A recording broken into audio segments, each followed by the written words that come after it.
we hear about the love of Jesus for us and what he did. And then we have to follow him. We have to go into the world and reach out and help those and take the message to all the corners of the earth. And that's exactly what Senora Bay and the Guatemala team do every year. And so we acknowledge that call with this song, Follow You. I know it's familiar for sure to the upperclassmen. We really want to hear you singing it and making that your own conversation with God. Sing with us, Follow You.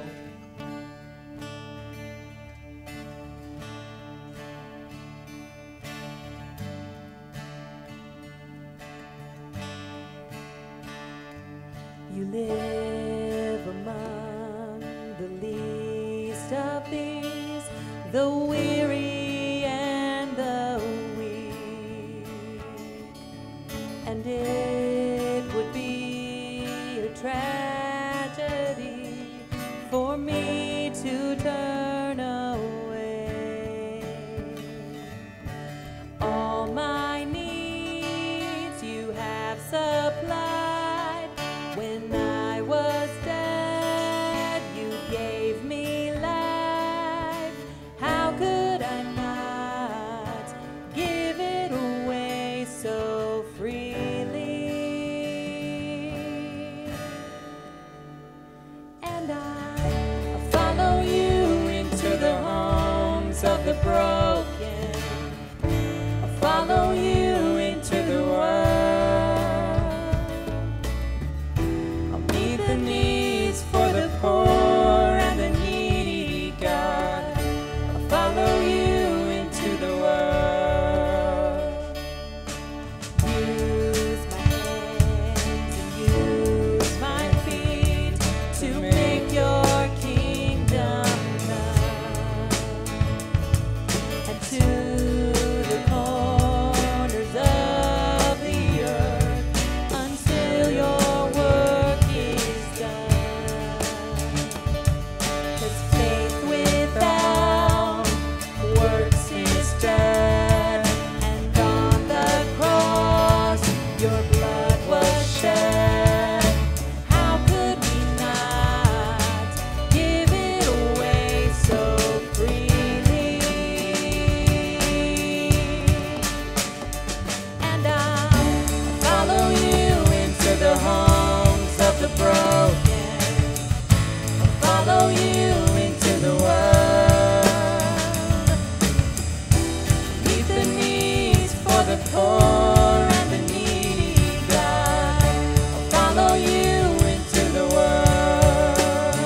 And I give all myself. I give all myself. I give all myself to you. Sing it out. I give all myself. I give all myself. Yes, I give all myself to you. And I'll follow you into the homes of the broken. Follow you into the world. Oh, meet the needs for the poor and the needy, God. Follow you into the world. I follow you into the homes of the broken. I follow you into the world. Oh, meet the needs for the poor and the needy, God. I follow you into the world. Amen. You guys may be seated. Give a warm welcome to the Guatemala team as they make their way up and stand in front of the stage. We're going to hear from them now.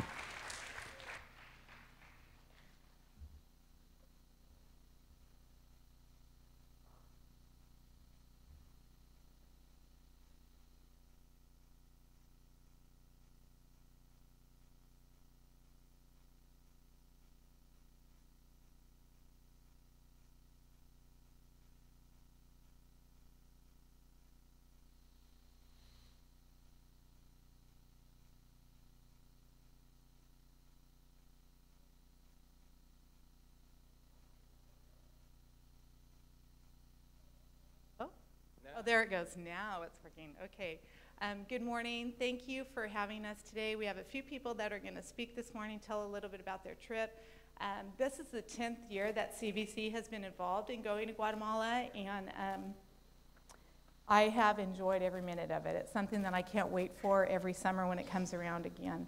Every year I get the advantage of having co-leaders that come alongside of me and join me on the trip. And this year we had the privilege of having Dennis Ridema come and J.R. Rolas. And they're going to share a little bit this morning. We have some other people that are going to share as well. So we'll just pass the mic down. Hello, good morning. I'm J.R.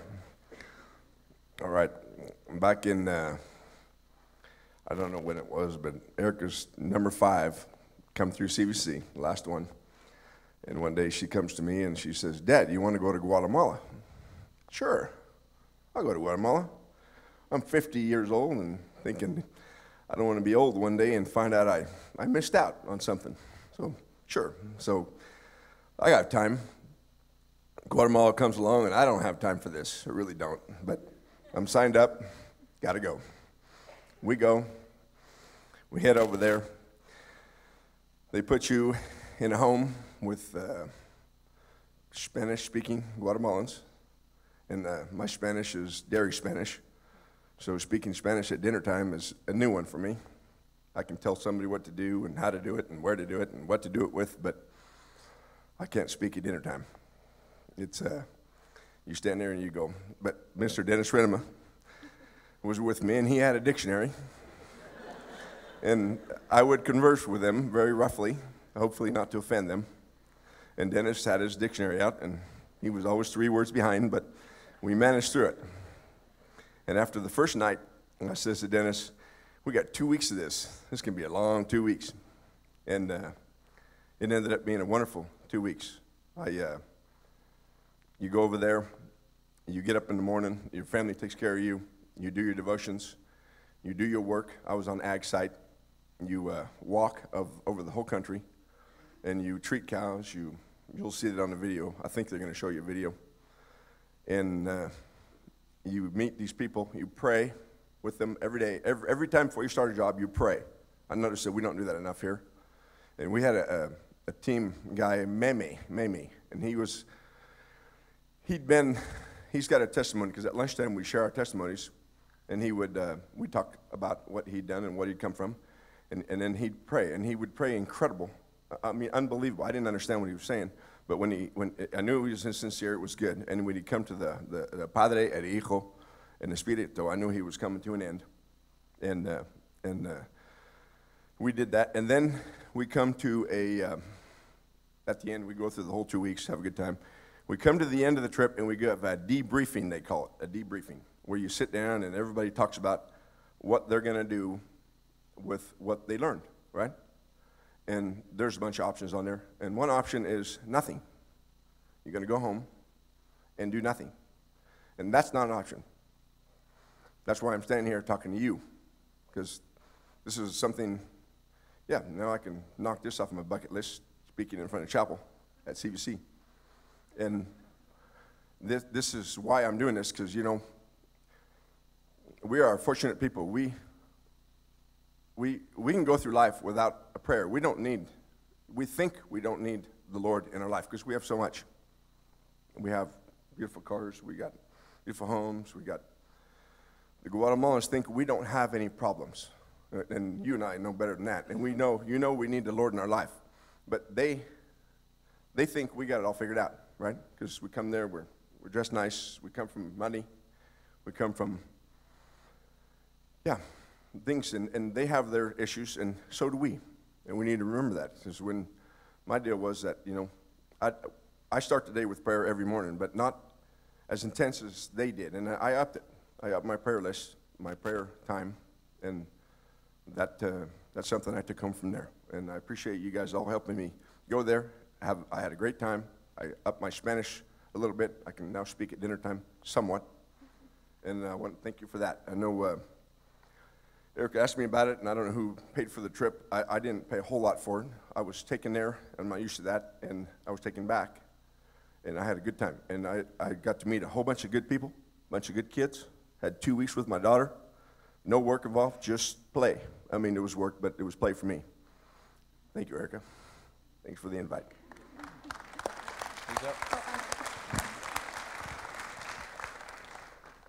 So most of us went to Guatemala for 3 weeks. We went to a language school to start out, and that was a really good experience for the most part, in hindsight.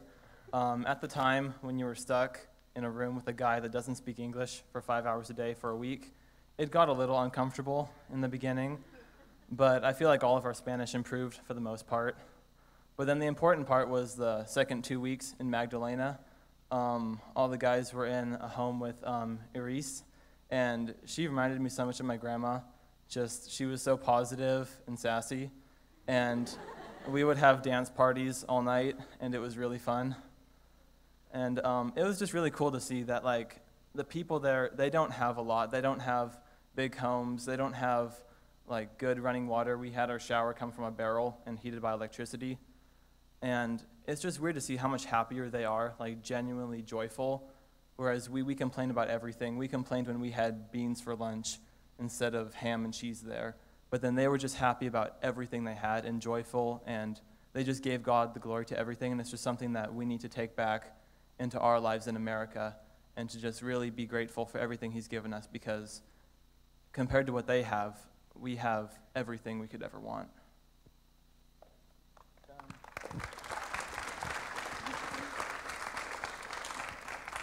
Okay, mine kind of has to do with what Cooper was saying, but so most of you guys know that Guatemala is basically like my second home.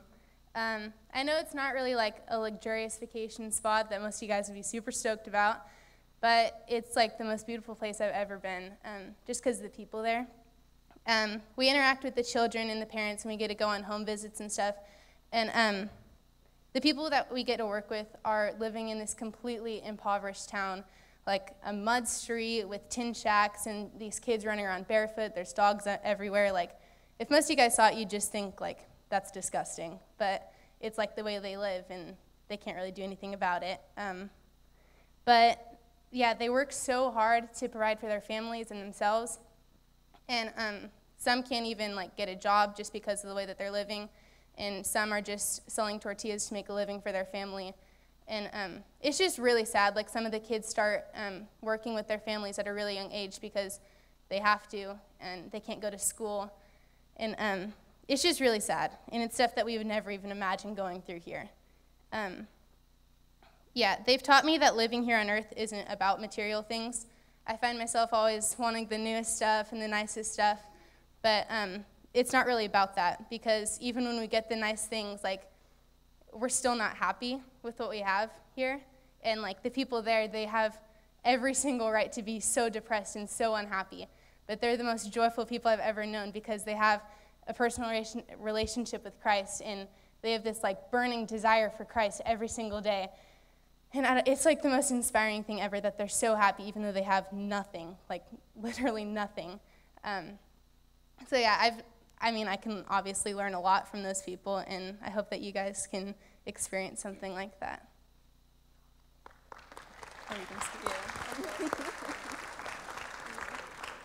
Hi, I'm Shelby, if some of you don't know you. Thanks, Dane. This is my second year in Guatemala, and it was such a gift to go back. Just like a quick story, I guess I should tell. Not that one. So I got placed in the home at the bottom of the hill. And it takes like 20 minutes just to walk up. And like that's a long time when you have to wake up at like 5 o'clock in the morning. And so we were placed at the bottom of the hill, and I remember sitting at the dinner table, and the father of the house was talking about how he works in Antigua every single day except Sunday for 12 hours a day. And he works there, and he gives everything he can so that his son won't have to go through what he has to go through. He gives everything so his son won't have to go into the same impoverished house so that his son can have an education, so that his son is taken care of. And I think that's something that we don't value here in America. We look at education as just whatever, we can just go. And he's paying for his son to go to a really good school so that he doesn't have to be in the same situation that he is in. So that's what I learned, and just how much we should value everything that we have here.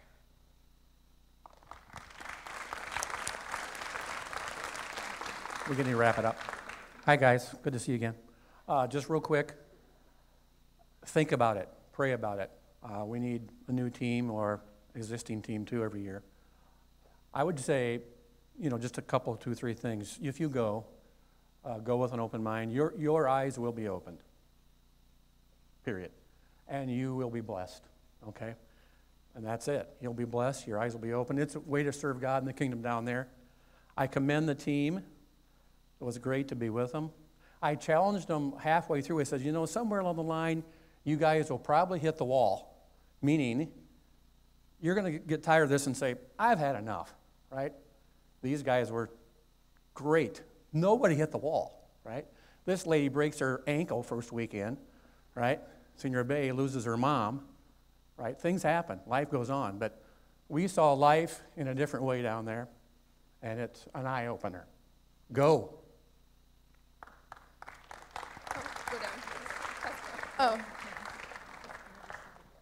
Oh, and now we're going to watch the video.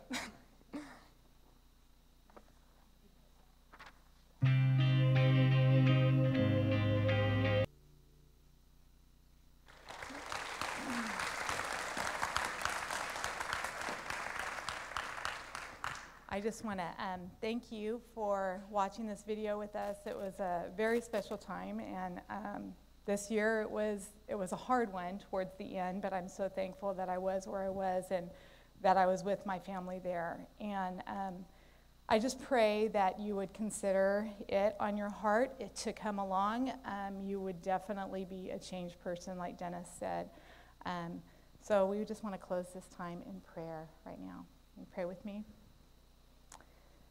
Dear Heavenly Father, I lift up to you this trip, and I know that your hand is in and among it all. We know that you have chosen kids here, right here at Central Valley Christian, to be a part of teams that go to Guatemala. I thank you for the opportunity that I've had to be able to lead this team for so many years. And Father, I lift up to you the people of Guatemala. They are so dear to me, and I pray that you would bless them in a huge way. I think of the banquet tonight, and I pray that you would be with the Students International as they continue to provide for different countries and the people that live here in this area, and as well as throughout the United States. I pray that you would bless us now and help us throughout this day in your holy and precious, precious name.